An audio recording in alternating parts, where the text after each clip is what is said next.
पहलगाम हल्ल्यानंतर देशात सायबर हल्ल्यांमध्ये मोठी वाढ। 23 एप्रिलपासून देशभरात 10 लाखाहून अधिक सायबर हल्ल्यांची नोंद। ते सायबर विभागाकडून सतर्क राहण्याच्या सूचना।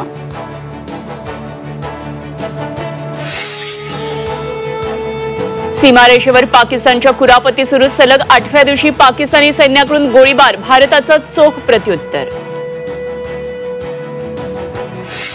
भारतीय हवाई दल दाखवणार ताकद। गंगा एक्सप्रेसवेवरून राफेल मिराजची लँडिंग करणार। दहशतवादाला मुळासकट उखडून टाकू। अमित शहांचा दहशतवाद्यांना सज्जड दम। पहलगाम हल्ल्याचा बदला घेणार असल्याच्या विधानाचा पुनरुच्चार। राज्यात पुन्हा एकदा अवकाळी पावसाचा अंदाज। पुढचे 4 दिवस हलक्या ते मध्यम पावसाची शक्यता। पूर्व विदर्भात आज येलो अलर्ट।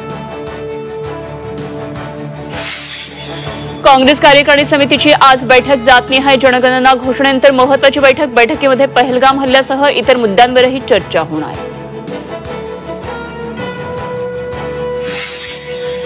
उल्लू ॲपवरील एजाज खानचा हाऊस अरेस्ट शो। अश्लीलतेचा कळस। तात्काळ बंदी घाला। चित्रा वाघ यांची मागणी।